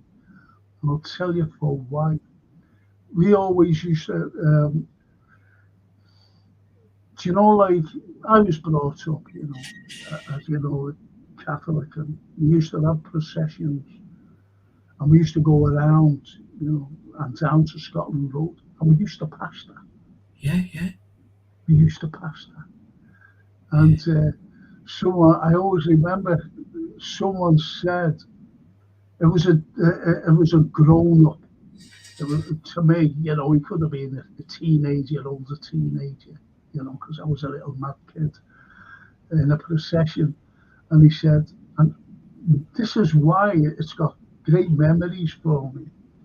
And he said, when you go in church, he says, and you put your hand there and you bless yourself, he said, that's what that is. So every time you pass, you've got to put your hands in and bless yourself. You know, like when you went to church. Yeah. Look at it, it's like it, isn't it? It's terrible. So that, you know, that's a fantastic drawing. It really is. It really is fantastic. And Pack Home Chant. Hiya, Pack. I haven't seen you for a while. There's a spring in St James's Gardens where Ealing Properties contains a lot of iron. That's right, it's good for your eyes, actually. Pack, it's good for your eyes. Apparently. And they didn't know where the source came from either. You know, a few years ago, they just didn't know. And Liverpool University actually said it's good. You know, it's good. It's a good healing thing. Wow. It's good for your eyes. It's great, Liverpool, isn't it? You know the history of Liverpool. Oh, absolutely, Frank. It's enormous. It's as big as the sky. You know. And this is what Anthony does, people. You know, besides some of his works are absolutely amazing. Absolutely amazing. And that 1857. Now, you know that, I know you know, but I don't think the people might know. That wall was in, it was Byram Street, it was Scotland Road, Byram Street, Scotland Place. And that's where it was. And over the top of it, it was a railway. Yeah. It was a railway.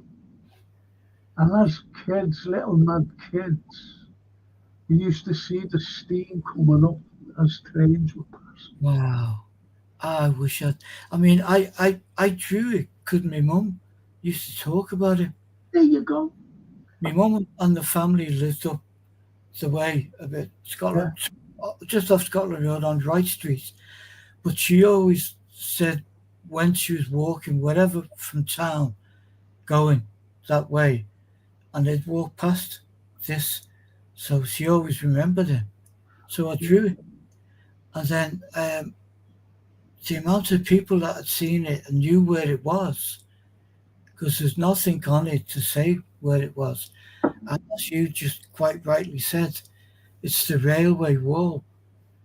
And it's like, what is it? It's about 8-10 foot of it left now with that on.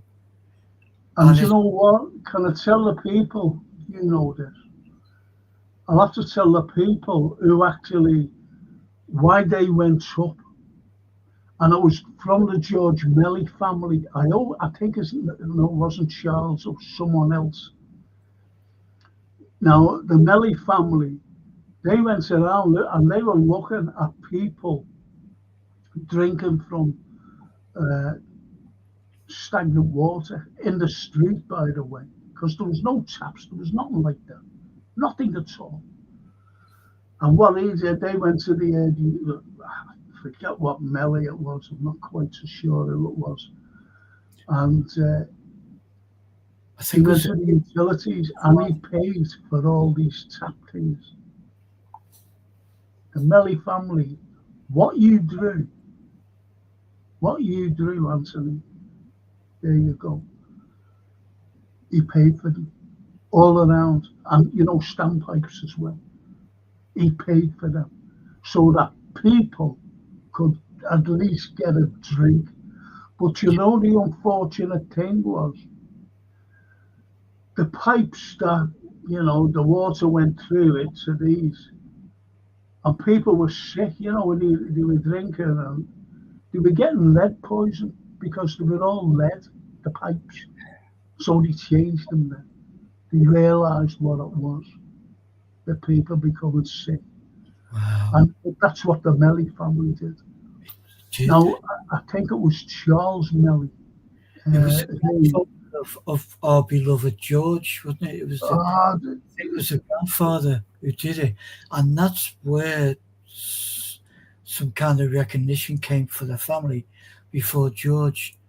But I heard a story, I read that he was much travelled grandfather, and he would lobby Liverpool Council, and he'd say, over in Dublin, we have these drinking fountains free.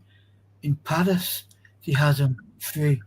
In other European cities, but in Liverpool, there was always a charge for water, and people couldn't afford it, and hence, loss of life.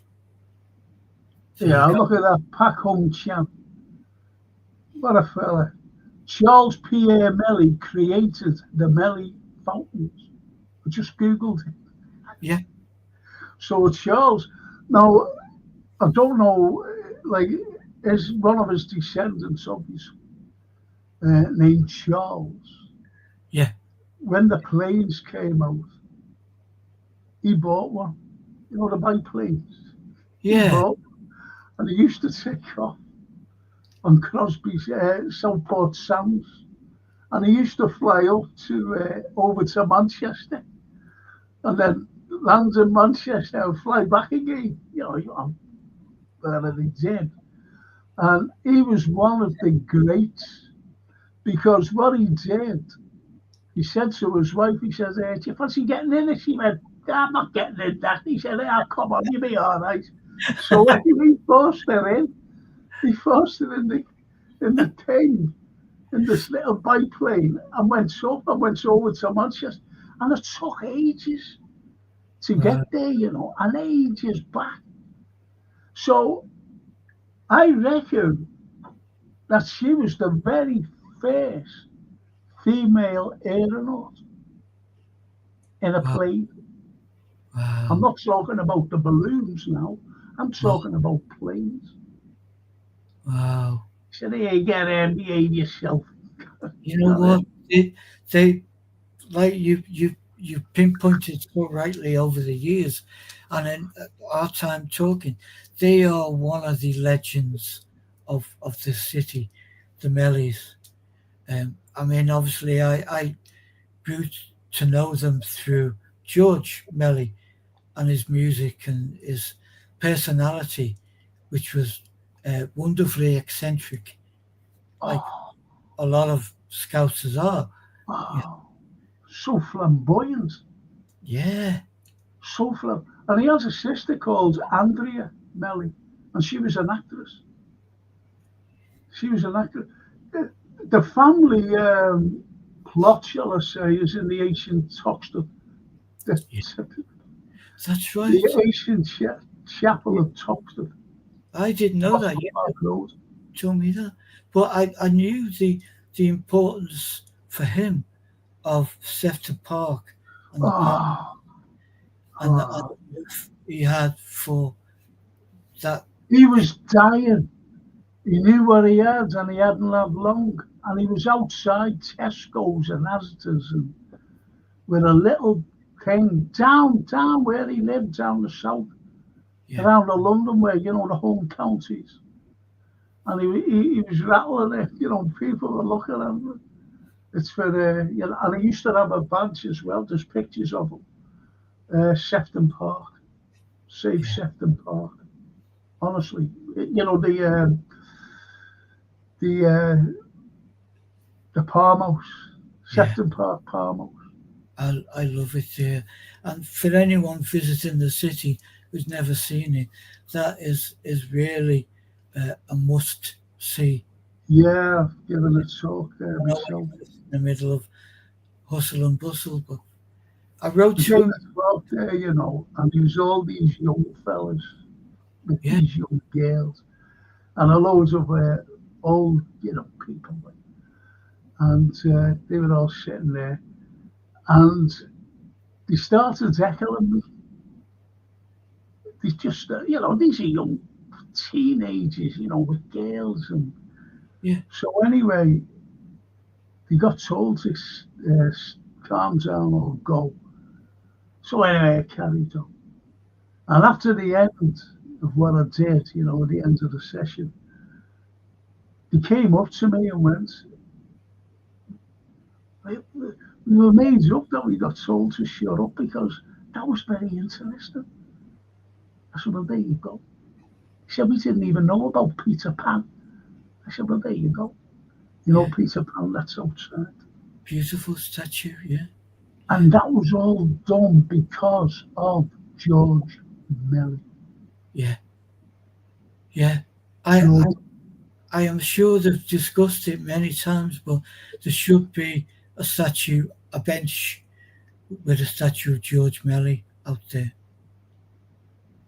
Really. I contacted him, when I was doing the heads. I wrote to him. I got an email and wrote to him. And I did not in a million years expect a reply, but I got one. 2007, 2008. And sadly, we never got to meet. He basically said he was not well enough to come back to Liverpool, but I was welcome to go down there and see him. And I couldn't do it. We were, Lainey and I were just with the kids. Undated, I know that. So I know that. I was talking to people about you today. Came in, my name in, lovely man. And he came in and his sister, about Italy it was. And I was talking about you. Because she said to me, you've made DVDs, haven't you? I said, yeah. And she said, my son will be made up with you because he's a teacher and he loves Liverpool history. And the worst thing she said to me was, and he talks about the slaves. And that's fantastic. None landed in Liverpool. I said, how do you know? I said, because I know. Anyway, she went, can I come down and meet? I said, yeah, sure, no problem. No problem, come and meet me anytime he wants. I said, but he'll have to come here to see me. And, so again, as I said, Liverpool is full of myths, unfortunately. But that's the way it is. That's the way it is. Yeah. And you know what? Now, there's a lad here at Anfield Road. Good evening, you champions. Good evening, Anfield. Now, where's a lad here? Pak Hung Chau, Yeah. right? Now, Yeah. obviously, Chinese. The Chinese were the very first to get into Liverpool. Yeah. You know, another ethnic minority, shall I say. They were the first. Nobody else. And you're talking between 1824 and 1826. The Yeah. Chinese. And the unfortunate thing is, no one speaks about them. I do. Our Chinese community. Yeah. I do. I always talk about them in my lectures. But you'll be amazed up at what I'm doing. You know, right now, by the time the summer comes, it'll be completed by the end of October. So by Fantastic. the end of August, September, hopefully it'll be completed. And you'll be made up, Pack. I know. You know what I'm doing, don't you? Oh, I can see it. I can hear it. Yeah.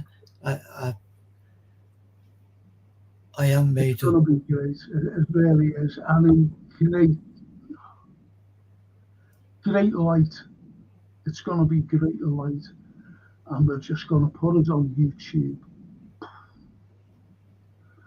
And rather than all this negativity that's going on. And Pak Hung says he was a cotton merchant and philanthropist. I'm glad you said he was a philanthropist. Of course he was a philanthropist. His father, Andre, was Swiss. Yeah, that's what Johan's. Yeah. Oh, look at that, Johan. Sir Anthony's, Sir Brown's art, accompanied by Sir Carlyle's historical context, is brilliant content. Not lovely. That is just. Thank you, Johan. Yeah. And look at that, what Christopher says. George Melly had a fantastic sense of humour. Oh, He yeah. did. Yeah, he did a B-side single with the Stranglers called Old Codger. Yeah. Yeah. He was just fun. I loved him. I thought he still do. He's just one of the not so unsung as some, but musical and artistic, and he was just a bundle of creativity. Well, when we do this in a couple of weeks, you and I will talk about some more on his family. Yeah. You know, we'll talk about George Melly. Yeah. We'll talk about the likes of Sandy, Sandy Bromwell. We'll talk about this fella Jones. I always forget his name, but I will have his name. Put a flag on his chest. Yeah. Getting in a sack and trying to get out. We'll be talking about these. We'll be talking about Lizzie Christian, the little flower seller. All these people, these wonderful characters. But we'll also be talking about characters who are not so nice.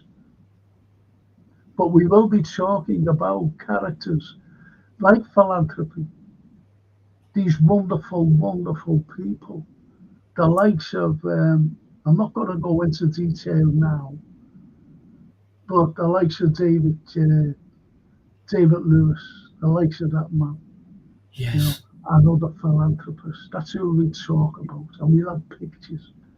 William We'll Ross. have pictures to go with the compliment of these wonderful, wonderful people. Oh, Frank Like Carlyle. Yeah, I our would. mate Noel Chivas. Sorry, Yeah. Anthony. Go on. Oh, I would dearly love that. That's a subject close to my heart. Characters, and Well, isn't it great though, Anthony, that someone out of the chat Just came up with the suggestion. Dropped it in. Yeah. And And that's what it's all about. what is unfound is that in the world that we live in at the moment, it's not about money or wealth or status, or it's just about connection. People connect. Yeah. It's wonderful that we have the philanthropists who've got money and help others. I'm not disputing that at all, but in a modern sense, it gives everyone hope that these people did their thing and do their thing without the aid of billionaires. Yes, yes, and yes again. Absolutely. Do you know what I want you to do, Anthony, for the show? I want you to pick 5 subjects that you did out of the 100 heads. Is that okay? 5 of them. That link to what we're talking about. Yeah, characters. I want you to pick 5. You can't pick 100, obviously. And I want you to talk why you picked. I know it's going to be hard. I really know that, to pick 5 out of those wonderful people. But I want you to pick 5 of them and why you picked them, why you picked those 5 people from, that wonderful type of 100 Liverpool heads thinking as one. Right. The 5 I picked would be sharers. Wholeheartedly share. Yeah. Have no. Yeah. Would you mind? No. That be all right for you? I would be honoured, Frank. Yeah. That'll be great. That'll be great. Honestly, it really would, because we've got so many,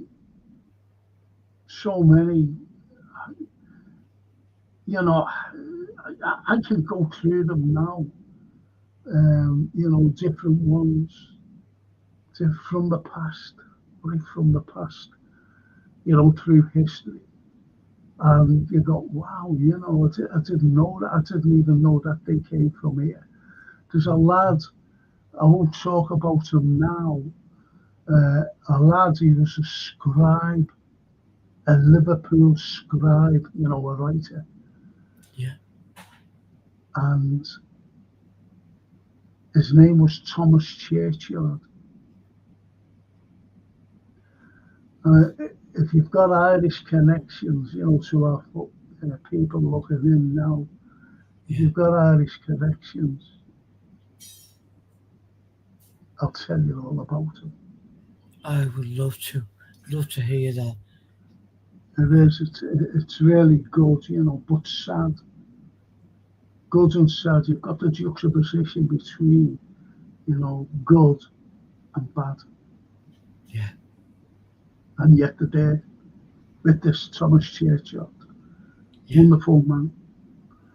So there's lots like that. One of my favourite females, Liverpool. I'm not talking about the likes of Mary Wollstonecraft. I love that woman for what she represented. What she represented. The mother of Mary Shelley. Yeah. I even go back further to Queen Carter-Manduah, not Boudica, Carter-Manduah. So, but when it comes to Liverpool, Mary Bamber. Yeah. Mary Bamber. Yeah. And you talk about philanthropy. What she did. And she had a daughter, and her daughter was helping. A little 12-year-old girl was helping her. And that daughter was more famous than her mother. Yeah. And her name, I'll tell you her name, was Bessie Braddock. Yeah. You see, so it's things like that that really need to Get out. Yeah. Albeit David Lewis wasn't a Scouser. I want to talk about my doctor. My doctor as from a baby. Yeah. He's well passed on now. But I want to talk about it and what he did for the Italians. The Italians. Yeah. I want to talk about a fellow. And he told me this. He told me about this fellow named McGuinness. And this was, at the time, he was the only living naval VC. And I interviewed, well, I never interviewed, he wanted to meet me and met him because I was giving a talk about Shabazz, Noel Shabazz at the town hall. And what he told me was incredible about this fellow mariner, Lieutenant Commander Ian Fraser, I was talking to, and he told me about this fella, this Irish lad named McGuinness. And I'm going to tell that story when we do. It'll go over a matter of weeks, you know. What we'll be showing. We'll be showing buildings. We'll be talking about characters, and this is the proper Liverpool. Yeah. What they gave the world. Yeah. Scientists. Yeah. Physicists. Everyone in it. Everybody. So we'll be. That's why I wanted you, Anthony, to talk about 5 people. Not on that night, but I want you to talk about 2 one night, right? And the following week, talk about another 2, and make it 6 and another 2. The final one, each week. You see what I mean? Yeah. So we can get everybody in. Yeah. So we'll do that, and might be next week or the week after. How's that? That's brilliant, Frank. So we'll do that. Because I've got next week, I just want to finish. I just want to finish the map. After finishing off next week, we never get to the end of the map. The lovely Toscana says, I never knew George Melly was from Liverpool. Yeah, Toscana. Yeah. He was a proud Scouser, honestly. He was a very, very proud Scouser. Was George Melly. As I mentioned before, Toscana, he was sitting there with a purple polo shirt on, with, Save Liverpool Palmos. And he did. Because it was in a terrible state, wasn't it, Anthony? It was, as and this really goes back to your Friday nights, really, but it was because of the decision to kind of dumb down Liverpool, and all of our historic stuff was in danger of being lost. Yeah. Knocked down. Yeah. Put a car park up. Yeah. There's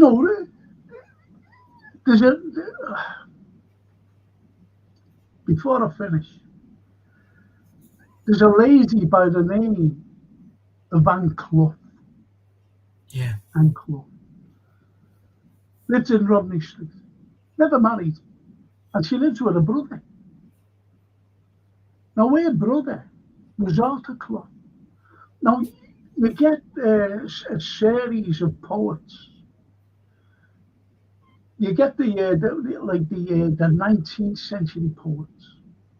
The latter part of the 18th century coming into the 19th century. You have the metaphysical poets today, so like John Donne and Marvell and people like that. And You had the Romantics, Wordsworth, Yeah. Coleridge, Keats, Browning, Arnold, these unbelievable poets. And there's a fella in there named Arthur Clough. He's one of them. Rodney Street. His sister, Anne, you're not going to believe it. She opened up. Don't forget that women were not allowed to go to university. Yeah. Not allowed.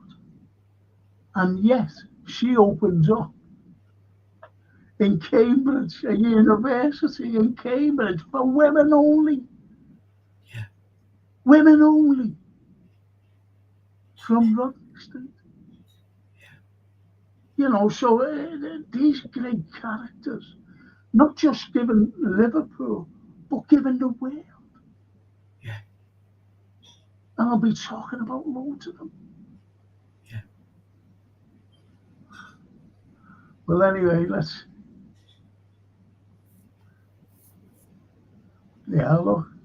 David. George Melly was born at the Grange, St. Michael's, Hamlet, Toxteth. And St. Michael's, funny enough, that, you know, the church, St. George's Church in Everton that we were talking about, and I forgot to mention that it was the very first building, you know, the structure of a building to have an iron infrastructure. Ironwork, yeah. Yes. John Cragger's mate said, yeah, I'll do that. And he done it. And St. Michael's was the second one. That one opened up in 1814, St. George's. And St. Michael's, that good old David mentioned there, opens in 1860. And that was the second. Yeah. And we gave the inspiration for every building throughout the world. Yeah. And I'll talk about the Garston Mudmen. And I'll just leave it at that. The Garston, the Mudmen of Garston. And Johann, he says, thank you for another great historical lesson and personal anecdotes that warm the heart. Brilliant stream, Anthony and Frank, and always the legendary chat, providing new ideas. P.S. Jason is brilliant. Yes. Lovely. Yeah. Thank you so much, Joe. And tomorrow night, people, I'll be, do you know what? I never mentioned our sponsors, you know, because the thing's not up there. I haven't seen the thing. And I just want to there it is, Gap Painting Services, the wonderful sponsors of the Frank Carlyle show. And honestly, please don't have, if you've got elderly parents, even if, you know, you've got your grandparents, because I know that there's young people there, don't have them struggle. Get Gap Painting Services in if they want to place decorating. And honestly, they get a special discount. They really do. Get them in, because these are fully time served, fully insured lads. They're in and out, and they leave your house brilliant. They do. They're really good. And if you're an NHS worker, also, you get a special discount. Even if you're a cleaner there, even if you're a surgeon, get these people in. Gap Painting Services. And you'll find all the information on the description. And back home, you know. There's a Melly Road in St. Michael's Hamlet. Someone scribbled on in front of Melly on the street sign. But that's just, you know, you would. And he used to, you know, they used to say, he got introduced once, and I was on live television, And he said, and here we have the great Mr. George Schmelly. And he took it, and he never, he didn't like go, you know. He said, oh, thank you, so you can smell my aftershave. No, cologne. He said, oh, so you can smell my cologne. The fellow was embarrassed. I read about that, I never seen it or anything. I just read about it. That's how quick he was. He was supremely intelligent on Oh, subject. But he loved his music, he loved his art. yes, And he yes. loved life. It's a bloody shame that he's gone, But nevertheless, we can always talk about the memories, as the lads have been saying there. Especially, when they Google things. Yeah. When they Google things. Anthony, thank you so much. Frank, thank you so much. I've really enjoyed tonight. Thank you. And thank you, chat, for steering the car. Yeah. Yes. And you can find his art, Anthony's art. It's just Anthony Brown art. Search Facebook, Instagram, or Google for Anthony Brown artist. That's all you've got to do. And see Anthony's work. What I mean about his work. Just like that.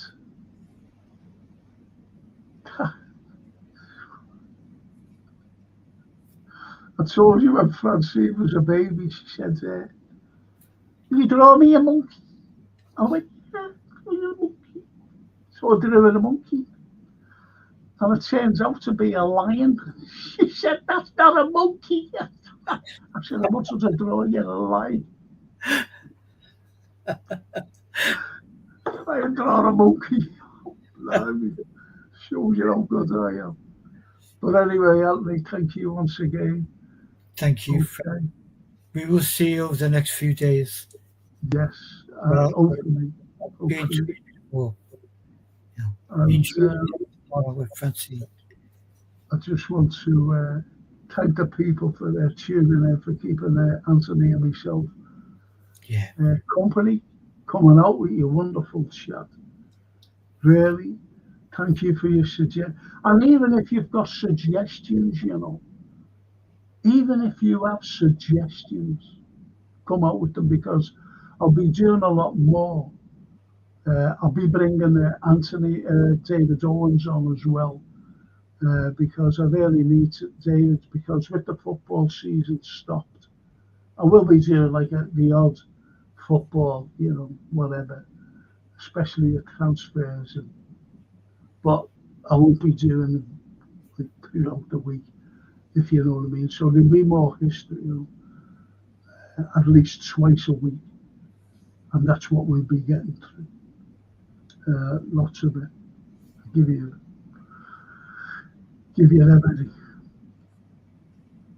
And thanks, Frank, Anthony, and Jason. Great show as usual, says Pack Hunk. Thanks, so look out for us doing this thing. That includes David Owens, by the way. That includes David Owens. Brilliant. What I'll be doing, what we'll be doing, and putting Liverpool in a great light, believe me. Okay. Brilliant. Take care, everyone. Have a good night, legends. Thank you so much. And I'll see you all. Well, not see you all, but I'll be doing the current affairs. I'll be talking about the fella, this Paul Doyle. I'll be talking about him. Talking about the charges. I'll also be talking about the precipice, that far away, of idiots, especially a Mr. or Herr Merz, the Chancellor of Germany. What a horrible man he is. And his dad was a Nazi SS officer. Think about it. And he wants to start a war. Edward, it's great, Edward, you know. See some of you tomorrow night. Yes. Thank you. Thank you so much, Edward. And on that fine note, I'm going to say, Christopher, night, Frank and Anthony, and everyone up the champions. Absolutely. And I'll see you all, well, most of you, hopefully, see some of you tomorrow. Thank you so much for joining me tonight. Thank you. And all I can say is, wonderful Italian, buonanotte, ci vediamo, a domani, ciao bello, ciao bello. Good night. Toscana, cara mia, ciao bella.